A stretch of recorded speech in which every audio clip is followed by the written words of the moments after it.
Hello, everyone, and welcome to Nerdarchy for Nerds by Nerds. I am Nerdarchist Ted, and today I have an awesome artist on. Why don't you introduce yourself? Say who you are, where you can be found, and all that jazz. Alrighty, hello, I'm Daniel Humbage, otherwise known as tartankiwi in the ethos. I'm an artist, primarily illustrator, commission or contractor, and I'm aspiring to get into the game art industry. Done some stuff for Critical Role, as well as a lot of D&D enthusiasts. So the links to all of Daniel's stuff is down in the description. If you want to go check that out, after the stream or while you're listening to us. As always, if you have any questions that you would like either of us to answer or look at, feel free to put that in the chat. Just make sure you put question or at Nerdarchy in front of it so that we know to pull it out. So you've been a artist for a while, gamer for a while. What's your backstory there? So essentially, I've been playing D&D since I was about 7 years old. We T-tot. I majorly picked it up around about high school. And then from there, when I went to college, I started DMing a bunch of actors, which was really fun because they were getting to the role play and stuff. And then about 2 years ago, I started watching a few D&D podcasts. Didn't know they were a thing until 2 years ago. And yeah, I started watching Critical Role. Just starting to watch the Adventure Zone, which is a very different flavor of podcast or vodcast, if you want to call it that. Um, I think in terms of sort of like, did you say gaming or just anything? Gaming and art, like it's No, fair enough. there's lots of gamers that I know who are like I dabble in the art stuff. Um, Right, right. so Okay. how did that come about?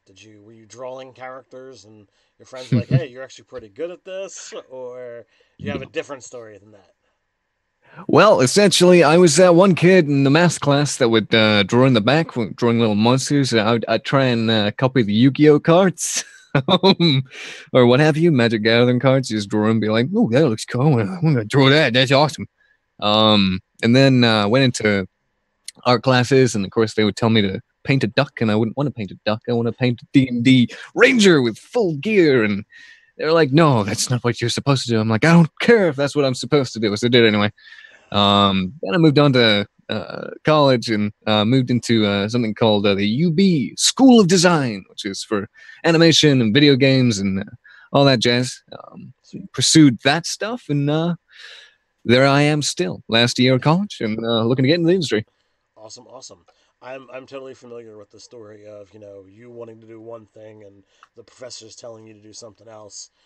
As I had made mention before, I went to college for radio, TV, and film, and I took a Mhm. script writing class. And to me, I've always been into the D&D, into the fantasy stuff, but the professor, the teacher, like he's all about super realism, all into modern. He wants these heartfelt tales of people, and I'm like, I can do that, but why can't I have like the last elf in a human city? Why can't I have something that adds just a little bit of fantasy and still have some of those challenges, those things that you're looking for? I can do that. And he wanted nothing to do with it. If you gave him anything that wasn't super realism, your paper was, or your assignment was automatically going to get docked a grade. It was a challenge. Yeah, man, I feel you, dude. Like I was exactly the same in English. We had to do creative writing, which is something I love. I love creative writing, Hmm. as do most DMs or lovers of Dungeons and Dragons. I wrote 11-page story in a day, and I got failed because it was too long and it was a bit too fantastical. But it's creative writing. What are you on about? It's supposed to be fantastical and amazing and whatever. I don't know if it was amazing because but it's definitely fantastical. Yeah, I'll get you, man. I get you. So they always ask us as Nerdarchy, favorite race, favorite class, and we've gone down that road a number of times. Do you have a favorite race and class? Um, like I like most races based on the so wherever we're starting. So if they say, all right, so I want to know a little bit more about where we're starting, I'll go, okay. So we're gonna make say like a Nephili or some kind of human might work sometimes, but I do tend to go toward the dwarf. I love dwarves. I love being able to just play that Scottish gentleman or something along this line, and just get a little bit sassy with just about everyone around me. It's absolutely fantastic. That's what I like to do. But to each their own. Yeah. If you ask Dave if he were here, he would tell you the dwarves are the master race. I've heard that on the FS. So, but maybe it's the fact that all of Nerdarchy has the beards. So I don't know. Elves can't grow Hey, beards. the chat's saying you might want to turn up your mic. Yeah, I don't. Gotta see if I can figure that part out. Yep, who doesn't love a dwarf? Do, do, do, do, do. Well, I So got yeah. myself coffee, so I'm good. Awesome. So do you have any favored artists or artwork out there that you feel inspired you to, move forward? Oh, absolutely. So obviously, most of the artists they're Wizards of the Coast or all those freelancers that have worked for Magic the Gathering. To try and list them off would be a feat and a half because they have like over 100 different freelance artists. But if I was to choose like a couple, Tyson Murphy from I think he currently works at Blizzard Entertainment, Okay. uh, um, and Evan Amundsen, who is a an artist that is just he's just really good at capturing just the feeling of a character, just getting it in there. And he's also a master of making sure that you think something's 3D even when it's not. So he's really good at line flow and shading in just the right way to make you get that kind of dynamic feeling. I'd say those two are really up there. There's also John Howe. I mean, yeah, John Howe is, of course, one of the main illustrators for Lord of the Rings. Hmm. He did a lot of the concept art, in fact, for the movie series itself. And he is just absolutely a treat. Like he's amazing. Like I've been able to send him work, and he's actually critiqued it and helped me Oh, through a lot of sweet. stuff. That's Yeah, a that's always a pleasure when someone that you look up to is able to, kind of help you progress your skills. absolutely, man. I've never been a one who can draw. It's never been a talent of mine. I've been known to draw sigils and that kind of stuff to try to make you know game prep. When you're DMing. But drawing, let me see if I can make this character. It's never been a skill of mine. I am I am still a lover of art, but for my thing, I try to go more into painting minis because that's like, okay, well, you've already got the canvas that's here, add color to it, and hopefully you can make something that doesn't suck. Mm. Yeah, no, minis. I wish I had the funds for it. It's definitely an investment. Yes. Um, I've gone down the pawns route, so Okay. getting little paper Oh, or cardboard yeah, things. I'm well aware of the pawns. There's a couple different markets that you can go into. Like Paizo really digs, not Paizo. Yeah, Paizo does the Pathfinder pawns, and you can get loads of different things there. Kobold Press has wound up doing some as well for their Tome of Beasts. But there's also Arknight, which they have the flat plastic minis, and those are clear. They're a little bit thinner than the cardboard, but they're plastic and they're double sided. So I tend to favor those for pawns because they take up less room and you know what's the front and what's the back. Yeah, those are that they sound good. I think one of the reasons I do prefer pawns as well is just because I can paint people's characters when they come and play, and then I can. This was when my friends actually came up with this idea. Was basically grabbing. It was like grabbing random stuff off the internet, but I went, "I'll do you a solid, and I'll paint some of the characters for you, and then we can use that, and it can be completely custom." Mm. So then we print them off, get those little bases that you get, the black ones with the Yep. just the slot, and Bob's your uncle.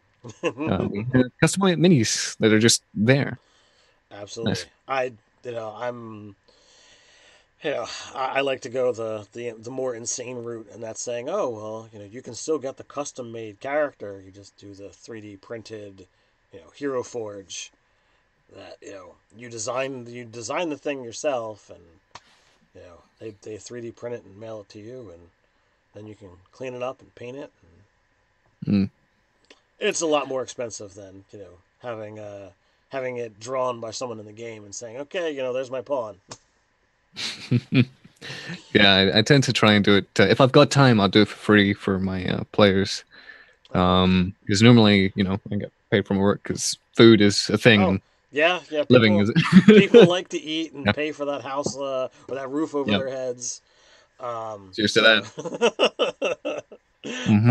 but Ryan, who used to be a part of Nerdarchy, he was our resident artist, and I have a number of pictures that he's drawn for campaigns that we were in, and ironically, I still have them, and I pulled them out recently because someone was asking about them. I'm like, yeah, this is from a campaign of over 20 years ago, and here's all the people, and it was a hysterical game because we gamed differently back then.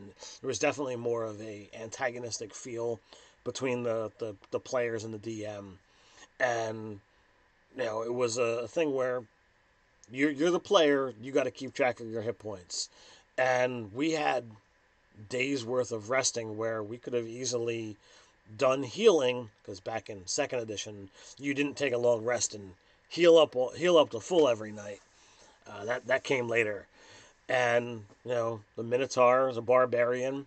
He charges into combat after not encountering anything for 3 days, and it's like, oh, you only have 15 hit points left. That goblin that just ran you through, you're dead, because zero was death when how we played. So I was like, oh, Mm. that character just kicked the bucket. My character died to a spell. The other character died to. We defeated, or the two remaining characters defeated the wizard that we were in their tower. Um, but after it, the half orc and the drow they started looting. The drow picks up the spell book. He gets trapped in a sepia snake sigil, which I'm not certain if you're familiar with that one. But essentially, he was encased in amber for a number of days. And the half orc, who was a rogue, starts looking around, and he winds up dying to the imp's poison tail that was invisible, that was the wizard's familiar. So the drow, who at level 7 had 15 hit points, is trapped in this amber, and he's the only one alive after this adventure. It was utterly crazy, but I've got the picture of the Minotaur being run through with a lance, and everybody else positioned on this mountaintop. That's awesome. It's just a line drawing. There's no color Mm. to it or whatever, but it's still like this is it's a memory. This is something that everybody loves gaming. Sharing their gaming stories, and I can pull this out and be like, bam, here's those guys. Well, I mean that makes me remind something. I recently came across an old the first drawing. My dad was the one who ran me through D&D the first time, and it wasn't D&D the first time. It was not a tabletop RPG. It was the original Star Wars uh, tabletop, Okay, and he used to now draw the characters. was that the D6 version? I think so. I Okay, think it was. because that's Yeah. that's the one that I played. I didn't play. I think there was a West End version in the middle between the D6 and the current Fantasy Flight. I played a Jawa when I played the D6 Star Wars, and I literally took an action figure and taped it to my character sheet in the little box for where your character portrait's supposed to be. I'm like, there you go. There's my character. That's awesome. Yeah. So I found the drawings that he did, the Oh, first nice, one, nice. and I just looked at them and I went, Oh, memories. Because like I was 7, but I can remember it vividly. I remember we playing. We were smugglers, or I was a smuggler, and of course, he was a Wookiee, um, as you would be. Of The course. sidekick of the child, and we went through a lot of adventures, and just seeing those drawings of all the, even drew all the NPCs, and was like, and this is this character, and this is that character, and he's It's primarily a musician, but he did do a lot of graphic art in the day. it's nice, kind of pulling some of that stuff out every so often and being like, this is where I was. What have I learned since then? What can I take away from those days? And it's a lot of fun. And while we've got this channel that we give advice and we do, what we do, like to me, it's always a learning and growing process. So it's like I'm trying to, you know, get from here and there and wherever have you things to improve my skills, both as a player and as a GM, so that I can, you know, be better in all the games that I do. So I can only imagine that, if you look at the artwork of this is what was done years ago versus this is what I'm doing now. It's like, wow, I've come a long way. Yeah, yeah. Um, like we're actually in the middle of a big revamp for my game. Because a lot of people complain, especially when you get a lot of people, they complain about, oh, it's not Pathfinder, oh, it's not 5e at the moment. That's the big thing. They're like, well, in Pathfinder we can do this, well, in 5e we can do this. And of course, it's at the end of the day it's numbers. But so I was just like, "Oh, yeah, all right, fuck it. You can be both. You can play both. You just put a PE or a 5e next to it. It did work for a while. They're starting to get a bit cumbersome because everyone's numbers. The math finder's coming in, but they're also using things from 5e, and so it's like it's good. It's actually really, it promotes creativity, but at the so same time, so you're playing a game where some people are playing Pathfinder characters and other people playing fifth edition characters. oh, not just that, they're playing both at the same time. That's what I'm saying. So you have one game that you have characters evolving both. Yeah, and what's Oh my more, god, that game went for, we had like 12 or 15 players at one time. And so we man! split that into two groups. Yeah, yeah, I How had to. how did how did that work? Because like fifth edition has the bounded accuracy where it's like, all right, you're not going to get beyond this, whereas Pathfinder's like, oh, I can get a plus 40 to something without batting an eye. Yeah, so basically, we took I Frankenstein the you can go past like 20 on a stat naturally, Okay. and so we just used that. We just baseline. But all of that was working for a while. It is starting to get cumbersome. So we're gonna make it so that one of them is the default rules, but you can, if it makes sense, you can grab stuff from the other game. Okay. um, that instead, if it's not too OP or whatever. Because the reason I did this was because the game I'm running is like everything is overpowered. So I thought that if the players were overpowered, that would balance it out, and it did for a while. It was actually really cool because you get people, these creatures that are like, "Rrr," but then the players are like, "Rrr." um, See, as so like yeah. as from a GM's perspective, like I would see no problem with saying, you know what, I want to take a Pathfinder monster and use it in a D&D game. And yeah, this one might be, you might have to figure out what the balance is, where's an appropriate challenge because things are typically more difficult in Pathfinder, and like they're gonna hit harder, they're gonna do more damage, they're gonna be harder to hit, and that's fine. That's part of the challenge of it. But like, whereas you have typically in D&D where, oh well, you have six stats, all of which you can make saves versus, but as a character I only get two of them. In Pathfinder, you've got Fort Reflex and Will, which yes, that technically does link up to you know, dexterity, constitution, and wisdom, but you're getting subsequent bonuses to them. So your Pathfinder characters are going to have higher to hit rolls. They're going to have better saving throws. So I would imagine that had to be a lot of headaches on the GM. Yeah. Yeah. As I was the GM, that there was some headaches, and that like this is at the point where we're gonna dial it back. Right. So, Because everyone's about a level 11, and they have like two ranks in Mythic as well. oh geez. Um, yeah. And so it's getting to that point because we've been going for like a year. Okay. Um, and the two groups they intertwine sometimes. Like I'll get a big session of them coming back together to fight some really big thing, or just to get together and talk and have the drink and run it as a what I like to call the tavern session, which is basically wherever I set a tavern up in my abode, and we get copious amount of drinks. I am the bartender and the DM at the same time. Like I Nice. hand out coins to people so they can only buy so many drinks. Buy so many drinks. Um, and then they can intertwine with each other and just kind of not intertwine. That is not the right word for that. No. They Mingle. can They can mingle. mingle. That's the one. Yes, and they can talk about what they've been doing over the last 2 months in both sessions. Well, I mean, it is your place, Yeah. so I mean, it would be up to you as to whether they would be allowed to intertwine if they really wanted to. I don't That's know. not what I meant. I don't know what the typical, gatherings at Shea Daniels, but hey, if that's what people are really into and you're okay with it, then by all means. Hey, if you've ever played The Witcher, then you've seen the. Anyway, no, no. Yeah.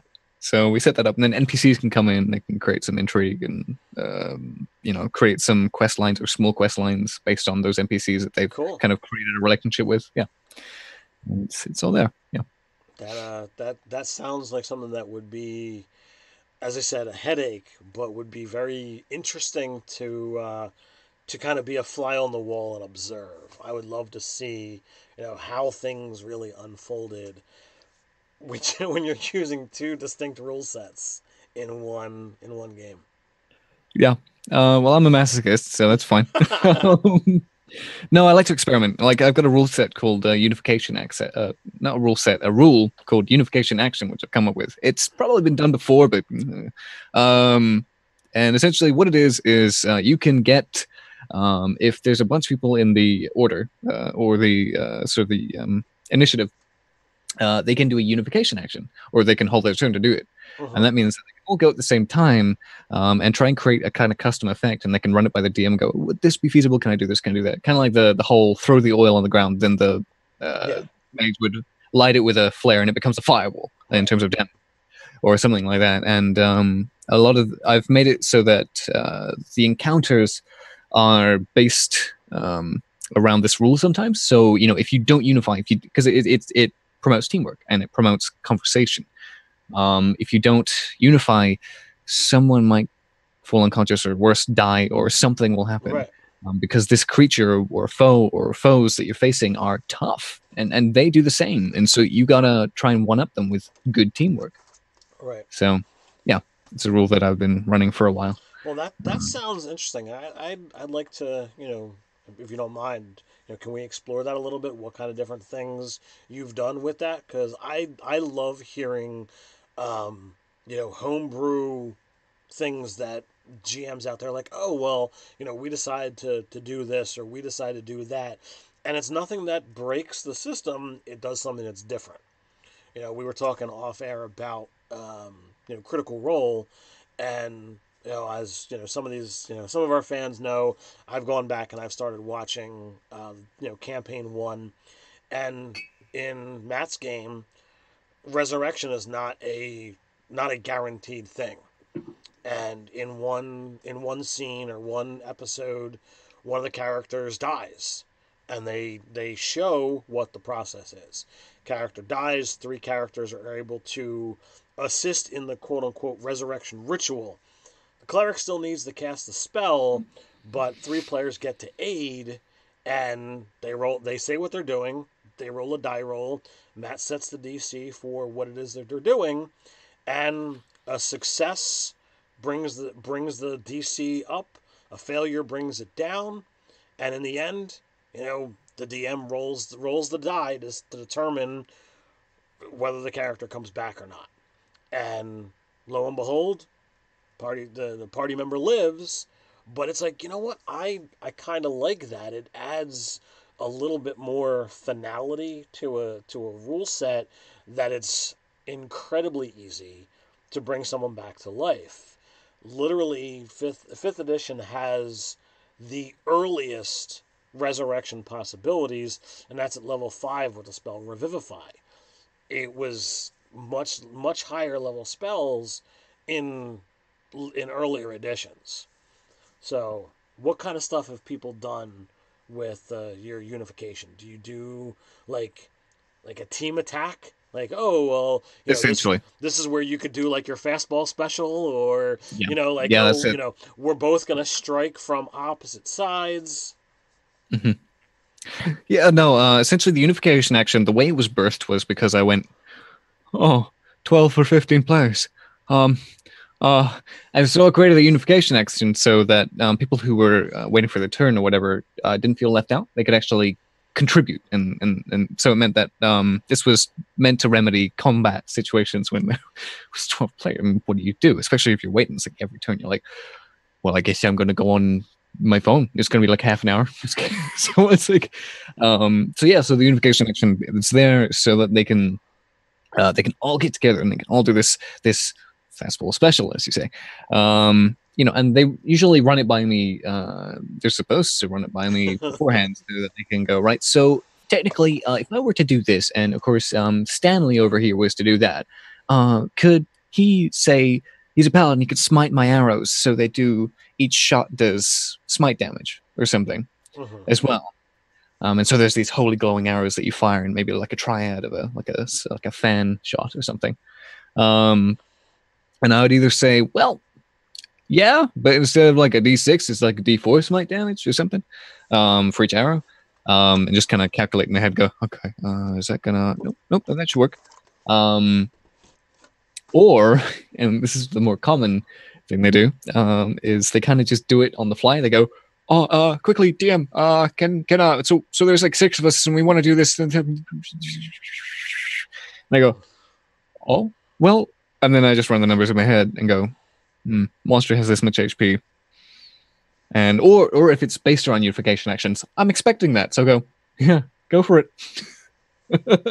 And then I'll try and explain it in a kind of visceral way to say, well, you do this happens. I'll play some kind of soundtrack that's because I got soundtracks that are based on certain things. So I'll have like a sting that's like 30 seconds long to say, you're doing this. This is epic. Soundtrack. And I'll try and spinball a description of what's happening that they're doing in that 30 seconds. So it lines up with the music and then crescendo, it happens, boom. And then back to normal combat music. And that's essentially what happens with unification actions. They just kind of do it. And sometimes the enemies can do it, but I have a requirement for it. Okay. The player, the characters have to have been with each other for a certain period of time or gotten along with each other. Otherwise, they're not going to be able to unify because, well, they don't trust each other. Okay, that's pretty cool. Yeah. I would have liked to have known about this concept. The campaign that I'm running now, I'm down to, I think, 5 regular players, but at one point in time there were 9 players at the table, and it was a challenge, dealing with combat because, as you're well aware, you have that many players, all of which that have an action. Being able to combine things streamlines and makes combat faster. So I'm going to play around with this concept and see what we can do with it. Cool. Well, as I say, it's something that I built upon, but it can definitely be improved on, like leaps and bounds. I'm gonna go back at some point and just throughout a week, just come up with more systems and refine what I've already got. Okay. There's a lot of custom stuff I've got in there. Okay, but that's the most custom thing I've got so far because everyone has their homebrew stuff, right? Oh, absolutely. Yeah. So James Leslie says that I use a timer in combat with large groups. It forces them to be on the ball more often. Hmm. Cardboard Fortress says this unification action deal sounds like another gaming group playing a crunchy D&D system when they really should want to be playing a system with more narrative and loose. But they're doing it It's because it's believe D and me, D. it's already pretty loose. But that is again, that was again for a big giant group. But they like combat. I like combat, but they Right? also like not combat. So it's like, yeah. Yeah, and that is D&D right there. So it is Abs- D&D. Absolutely. I mean that is one of the wonders of, I mean, not just D&D but RPGs in general, is you can, regardless of what rule set you're using, you can play and run the game as you see fit. Like, you can play D&D and do a dungeon crawl and not really care about, oh, well, what is my character's motivation, or what are my life goals. No, I want to go in there and I want to swing my sword and kill shit. Or you can totally play espionage or political intrigue and like do a combat like once every 4 to 5 sessions and still have a blast. Yeah, And that's just the great joy of what this hobby's about. exactly. I mean, one could argue that, especially for narrative, you're doing combat every 4 rounds, should I say, 4 sessions. The build up is huge. You can build up to that and then go, and now here's the combat, and all the players are going shaking in their boots because they're like, "Oh my god, we've been talking about this for the last 2 sessions. What's going to happen? What I don't know." Instead of just combat every single time, which can lead to just kind of the samey feeling, and you go, "Oh, we're fighting again." Right now, the game that I run, players just made 18th level. They started at level 1. We play for we play for like 4 to 5 hours, and I do 1 to 2 combats a night. And I only do that because like I know, like, I have a diverse group, and some of them are like, I'm here for the combat. I want to kill stuff. Mhm. So I've never had the pleasure of saying, okay, well, I'm gonna tailor make this group that's all about, you know, role playing or all about the combat. As is typical, like, oh, you invite your friends, and as I said, like, my game, I've lost more players than are currently in it due to one thing or another. Some people Yeah. come in as, oh, well, I'm here as a guest spot. Other people are like, well, I'm here for a few episodes. I had somebody rage quit on me because he didn't like the way I abdicated something, or I said something to him wrong. Hmm. It's been running this thing for 4 years now. So, I mean, literally, it was before we even had the DMG, is when I was running this game for 5th edition. Hmm. So it was a lot of fun. I think the only time I've lost a player was due to time constraints. Normally, if they have problems, and again, this is why we're dialing back to rule sets, because Yeah. of course now they're level 11, everything is starting to get crazy, backstories coming into play, and what have you. Um, yeah, I just get them to talk to me about it. I just say, hey, listen, if you have problems, please talk to me, because it's all about, for me, it's all about the player, Right. making sure they have a good time. And so I just create this kind of sandbox for them. I've created all these like stories and stuff and arcs. So I've got maybe 8 or 12 arcs in this continent Okay. that they can jump into. Of course, they just started 8 of them at the same time Now, because are any of those arcs full of are any of those arcs full of animals? there's one of them that is. That one is, of course, you can probably guess, druid themed. Um, but yeah, in which weirdly enough, the players are in. It's an arc that is based around druids and undead. So yeah, the undead are taking over this giant forest, and they're trying to protect the heart of this forest. And the Nice. one big city in this forest has been taken by the undead. So there's this conflict here, and of course, there's a lot of guerrilla warfare You between understand undead that I and was just making a joke. druids. Noah's Ark. I get you now. Okay. Okay, It, sorry. it, It it's is, it's it is actually it's it's not as 4:30 a.m. it's oh So geez. it's yeah, jokes might go over my head. I'm full of bad jokes, so I mean, talk to anybody that knows me. I don't know when to stop. So, It's okay. I'm the same. I'm well, just it's the morning. thank you for getting up at the wee hours to be able to come and join us. Oh no, no, absolutely. It's my pleasure. So, um, yeah, as far as the losing people during a gaming group, or during a gaming story arc, we've always had the core solid people that we gamed with, and honestly, the group that my brother-in-law Dave he put this group together years ago, and it was Dave, his brother Ryan, myself, Nate, and our friend Steve. And while there's been loads of people that have moved in and out, other than when Ryan left Jersey and went out to I think New Mexico for a few years, we still game together. It was Dave and I. That group has been solid. It's just been all these dozens of other people that we've gamed with over the years. Now we have three distinct gaming groups that we game. Here at my place, and while there's some crossover, there's the one group it's Dave and I, and then three other people, and in the other two groups, Ryan and our friend Mark are in both games, but there's still other people that flow and move into these this ever changing gaming group.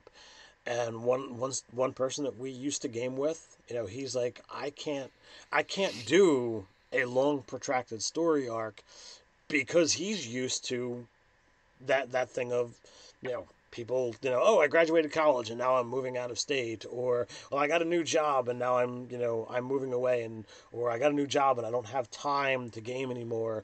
So for him, he says, you do 5 to 7 sessions, and then you close off the story arc and you start a new game. This way you've got the better potential to tell a full story, but not have to worry about, oh well, I lost so and so because he can't game with us anymore.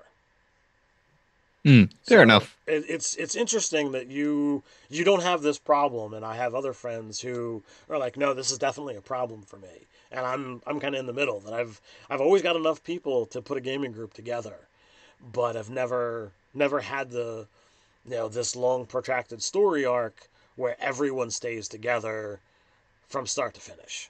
That lasts Mm. years. Well, I live in New Zealand. We ain't got much to do. We're a pretty imaginative bunch because we were sitting on an island. So that's pretty much how I think Winter probably started. They're like, "Hey, so yeah, you want to do some? What do you want to do, mate? Oh, I don't know. Hey, you want to do some sculpting? Oh, yeah, sure, sure. Yeah, we'll do some sculpting. What, we got any clay? No, we do have margarine though. You want to do some sculpturing with margarine? Yep. Honest to goodness, that's Sir Richard. He's known as the margarine sculptor. I think I'm pretty sure it's margarine. Wow. So that's New Zealand. So we do D&D, and we play a lot of games here. So And I have a yeah. bucket of air dry clay literally within sight on the floor, over in my pile of stuff, that it's like, I can, if need be, I can walk down to the craft store that is less than a mile away, and if I needed more clay, I could go get it. I can get Sculpey, I can get whatever the brand is, I don't know, on the air dry clay, and there might be other stuff. Mhm. you know I'm not a super sculptor myself. I know some people that do, but every once in a while it's fun to just throw my hand in and give it a shot, see what I can make. I've made I combined a miniature and other types of clay to make some bizarre monstrosity. I've made a earth elemental creature out of one type of clay or another, but I've never dived in. I'm like, oh, I wanna do this specific thing. But So he margarine, he for instance. sculpts out of margarine. Yeah, he does. Uh, Oh well, he used to, but that's what he's known for. Okay, But well, yeah, no, you got to get pictures of that and share that around social media, because that'd be hysterical. I gotta find some. Because that's He, like yeah, the only thing I would want to do with that is, like, can I make an ooze? Can I make some kind of sloppy gelatin monster to go attack yeah. the party? Yeah, that's well, no, margarine, like when it's cold is pretty malleable. Like you can, not malleable, should I say? It's pretty set, Mm-hmm. so you can make some. I can see how it would work. I Yeah, no. Earth Elemental though, that sounds legit, man. That would be fun to make because of course it'd be a big confident shapes and of I course. I did a wire frame, and I did one hand that was like this. I don't think I gave it 5 fingers. I think I might have given it four. But it's got the one hand like this, and the other hand it just ends in a boulder, so it could just you know Mm, do punch. But yeah. I'm looking at it now, and it's maybe like 8 inches tall. It's definitely sizable for if you were to put it on the gaming table, it would definitely be huge. Something like that. Up there. About there. Yeah, yeah. It's been a while since he came off the shelf. It was an experiment years ago.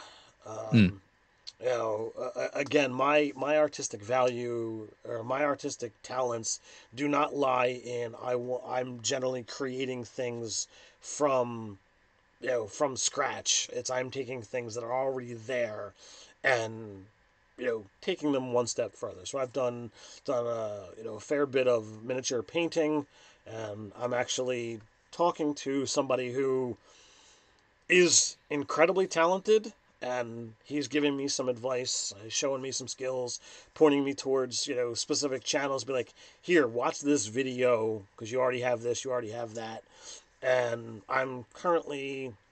I know you said that you don't get into the minis line, but if from Bones 3, there was the Fang Maul the Devourer. It's a massive worm creature that's coming out of the ground, and I wanted to paint that in a specific way. And I showed him my progress that I've got so far. And he's like, all right, you really need to get some washes in on this because there's all those, nooks and crannies that if you don't fill them in, it's not gonna show the details that the mini actually has. So that's my next step. I have to go learn how to do washes. Uh, but as I said, I did kit bashing years ago before I started Nerdarchy, and I own hundreds of minis that I got Mage Knight and old D&D minis as well as a whole bunch of other things that I'm like, you know what? I don't care about any of you. You are there for the chopping block if I have ideas of how to put these things together. And there's one model that I'm super proud of that I took 4 different models, hacked them all apart, and turned it into one thing. And I'm like, all right, right now this is the creme de la creme of my kit bashing, and I have a duplicate copy of all the 4 minis that I used to make this creature, and then I have the creature. I gave it a unifying paint job thereafter. I chose some artwork that are not artwork. I chose colors that would complement what the whole thing was, and I'm super happy with how it wound up coming out. But like I inserted stuff on the thing's spine to give it like a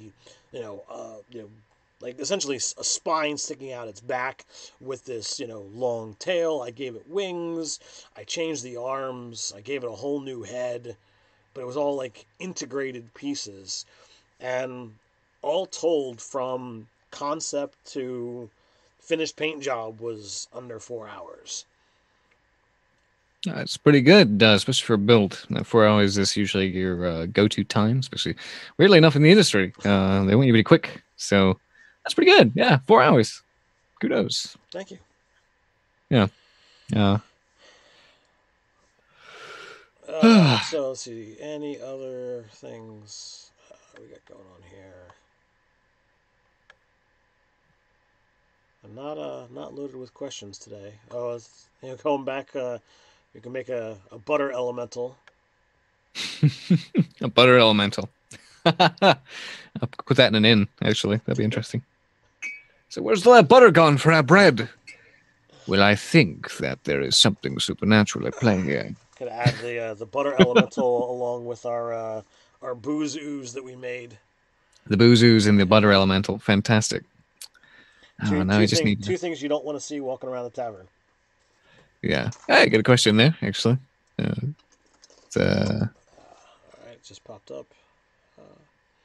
All right, so as a concept artist and DM, I assume you have spawned many monsters and cultures and interesting stuff based on your art.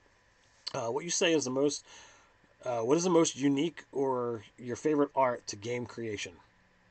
Hmm. Okay. So yeah, like I've based my campaign off essentially like a novel I've been writing. Oh, Um so you're not just a gamer and an artist and trying to get into voice acting. You're also a novelist as well. yeah, well, I'm not very good at proofreading, so I'll have to get a proofreader. But I'm using D&D low key as a way to also fuel these side stories and to make the world more lived in. Okay. And so of course I am painting a lot of D&D stuff based around that. So I have created a lot of custom creatures. I have kit bashed a lot of stats together from other creatures. Okay. But essentially, the entire thing is that there is this corruption coming down from the north. Game of Thrones, sue me. There is essentially it can corrupt just about anything, and it means that it creates really nasty versions of the creature that you're facing, and it's also part of a hive mind. So you could be fighting a dragon. You killed the dragon. Oh, great. Whoop-de-doo, it's dead. But if it's a corrupted dragon, it might be able to come back. It can also, it's kind of like a Dracolich, but on steroids. And the whole thing is, it's kind of like they got like it's called the obsidians. It's got like these blackened crystals like protruding out of it, and if they go like full Monty, they kind of go a bit more void esque. Nice. And so yeah, they're creating this kind of nastiness. So I've been creating a lot of art, a lot of a map even. I did the map ages ago. I'm gonna create some more maps because I've got like 4 layers of the Underdark I have to paint out. But yeah, I'm just creating maps. I've created a lot of character art because my campaign's very character driven. Okay. And I am going to start on location soon because I animate things. So I was going to create like these loopable animated portraits. If anyone has ever seen, I think the best way to describe it is the League of Legends login screens. Right. Like they get these kind of moving pictures. Is what I do. Okay. So I was going to create these like backdrops with like maybe music that's I'm not a composer, so I have to get my friend is though. So I was going to get him to compose some music if he can, and just have these kind of backdrops for different areas. So based in the part of the continent they're in, or city even. So you can Okay. then have these backdrops that are just kind of like on a big projector or something. Um, Now, yeah, with the monsters and stuff that you've created, mm. do you have like is it I created it in my head or do you actually have the stats and stuff written down or do you have that saved somewhere? Some of them, not all of them. So like Some of them are in here. So some of the things like for me, I know like I've created loads of different monsters for my my game. So they're 18th level. There's plenty of stuff that I'm like, I'm gonna make this thing. Well, mhm. some of them are totally on the fly. Some of them are actually created and put down somewhere. But for me to go ahead and say, oh well, I wanna turn this into say a product, I don't have the artwork. I'm not an artist, but if you've got the artwork for it, you could throw something like that up on Drive Through RPG and be like, hey, here's this thing I've created. You'd be able to get feedback on it. You'd be able to hopefully encourage people to pick it up, and in doing so, like that could further fuel. Oh, people really like this. Maybe I'll make more. Maybe I'll make more, and you could build that out into the thing that you want to do. Mhm. People could give you feedback and say, oh, what if you took it in this direction? What if you took it in that direction? That might build out your novel that much more. You could wind up, possibly working on a like a campaign book. Oh, here, you already said you've got a map. Here's your map. Here's the areas of the world. Like typically, what I find with people who are usually this creative is the artwork is the problem. You're already the artist. The biggest hurdle you don't have to worry about. You just have to put in the work. And if you've already done half of it or all of it, I would highly recommend going in that direction if there's any interest there in sharing what it is that you've made. Sure. Yeah, well, I mean, I can definitely share a lot of my art like it's free. Mm-hmm. I have tried to do prints in the past and it just doesn't really work. So I do Mm. commission work or I just paint work and I go, you can use this as long as you say it's from me. Right. It's fine. as for a book, I would love to do that. But the problem is I'm an incubator, so I come up with all this stuff in my head for a couple months or Mm-hmm. even a year, and then all of a sudden, over a week, I'll just go and then put it out. Mm-hmm. I don't tend to like go do a little bit, leave, come back, do a little bit, leave, come back. I do it all at once. Right. And I get obsessed about it. I will just sit down and just kind of go, we're doing this, we're doing this. And that's how it works. That's how I work. Right. I have to kind of change that for the industry because they're like, well, look every day, and I'm getting better at that. Right. I am, but you know, I'm 22. You know, I'm getting there. So Tea Time with Toby asks, you've obviously watched some Critical Role. You've got some fan art that you've done for Mhm. that. Yeah. Who is your favorite character to draw from campaign one? Well, there's two of them. I really enjoyed drawing Pike, and incidentally, that was the one that won the competition. And Okay. I got a Wormwood gaming dice box with all the writing stuff. They're not writing signatures. What am I talking about? And the other one was Keyless because I just love drawing. I don't know. It's the antler aesthetic, you know, like Mm-hmm. that's just super cool. However, at that time, I didn't realize that it was something she was wearing on her head, so I put the antlers in her head coming out.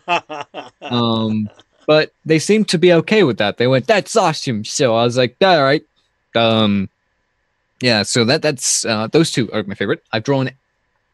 Yeah, I think I've drawn all the characters from for at least all the players. Mm-hmm. I did start on a Gilmore at one point, but I never finished that. Maybe I'll finish that. 'Cause Gilmore is interesting. Gilmore is glorious goods. That guy. I love him. He's such a good character. That's just good. Good. Yeah.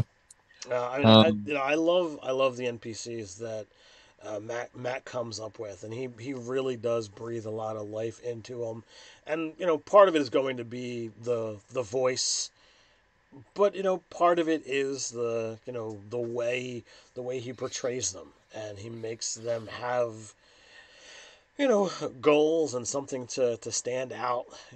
Gilmore and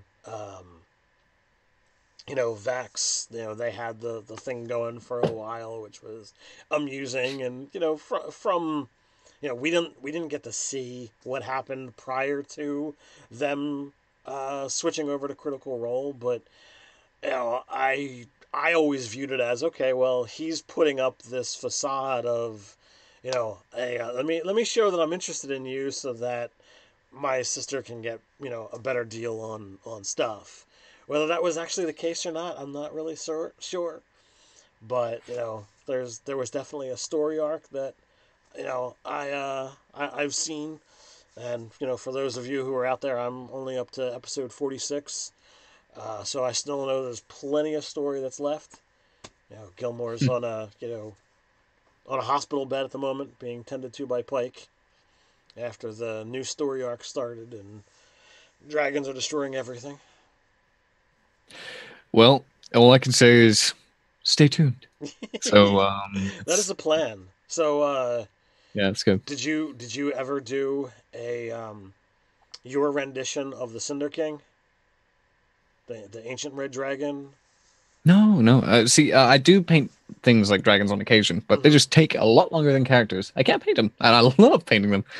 But because I'm pretty meticulous when it comes to detail, Okay.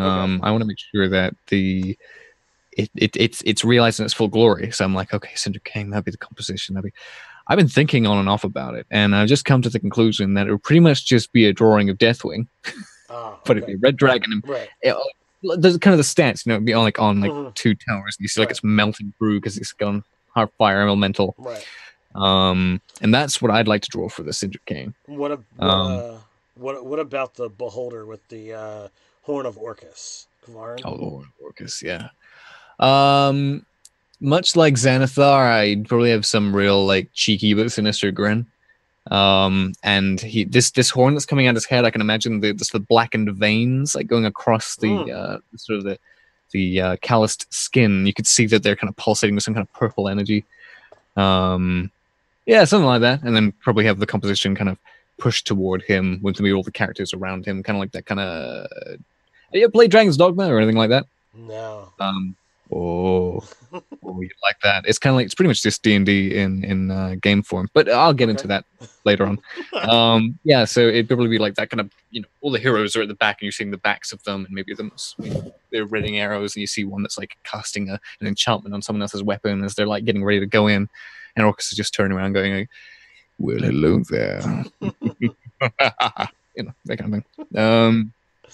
I really liked what he had done with Kavarn. I think that adding a already challenging monster and then saying, or taking a challenging monster and saying, I'm going to turn this up to 11 and add a powerful artifact to it. That, by the way, once you defeat it, it's not done because you have to deal with the evil artifact that you can't use. It's a pretty sinister thing, and I've enjoyed that aspect of like that part of the story, and I know it's very early on, that he does that, within the first 10 to 15 episodes, that story arc kind of ends, but Yeah. to me, I'm watching, I'm trying to take notes on, well, what is Matt doing that I don't do, or what is he doing that I would want to incorporate into my games. There's a reason that I think Critical Role is so successful. Part of it is the crazy antics and the skills of highly trained voice actors, but Matt is an excellent DM in his own right, and while I think my skills are pretty good, as I said early on, I'm always looking to improve. I'm always looking to get better, and watching other people do something is a way to get better. Well, Matt is probably one of the best out there, especially narratively. Mm-hmm. He's just very good at storytelling. I mean, just like every DM, he does slip on rules sometimes, but that's no big issue because he's very quick to fix that. Right. That is one of the big things about being a DM is being quick on your toes, fixing things, or going with the flow. For now, we're going to forget about that rule because we want to push the story forward, or Right. we want to push this combat forward. Which you can say, for now, yeah, it's fine. We'll review it later. Because if you, that's one of the few things about the game that I try and avoid is in the middle of combat or middle of a story situation going, hold on, guys. Just have to look at the rules there. All right. So we get that there, page 256 of the player's handbook. Yeah, no, it looks like you can't do that. Sorry, buddy. Like, I'd much rather just gonna go. We're gonna rock with that for now, but later on we'll review that Right. because it's something that they might try later on. But if it didn't work or it works for that one, it's fine. So the idea Or guy says, I think Critical Role is so successful because it's done in real life and not just online. Watching them react to each other in the same room is great. So I think there's definitely a point there to be able to say. yeah, definitely. The live aspect of it is cool. Now I rarely catch it live. Normally I watch it because I'm in New Zealand. It's difficult.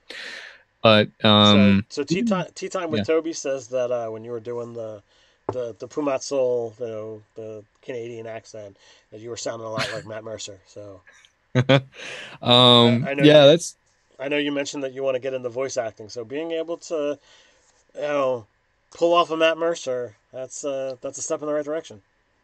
I I I mean it's great. I do it's flattering. I get it a lot. I'm trying to become my own voice actor, but I understand I do sound similar in some regards. Which I guess is a good thing, right? Because he's a really good voice actor. What what's But what's yeah. funny is I actually looked him up on IMDb shortly after we started doing the Critical Role reviews on Hmm. the channel, and I found out that's like, oh, he was in this thing that I'd seen, and he did this voice that was in a video game that my son and I played, and it's like you don't know because you do a voice and you might have no clue that this is Mercer. So it's pretty amusing when you see that, and I know a lot of the actors on Critical Role, they've got massive IMDb pages, and it's really impressive to see what they've done with it, and but to take those talents and you know put it out to D&D. I think it's awesome. I Yep. hope that you're able to make everything work out. And if somebody out there happens to be watching this and is looking for some new up and coming voice talent, you can consider Daniel here. I know in the past hour and a half that we've been talking, on live and not. You've done quite a number of, voices, accents, and whatnot, and that's pretty darn impressive.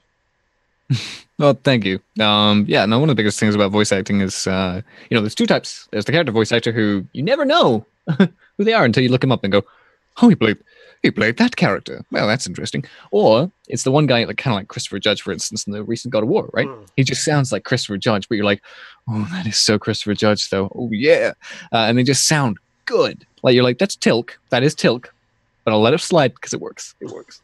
Um, yeah, All right, so we are up on our hour. So I'm going to thank you for coming on and talking with us.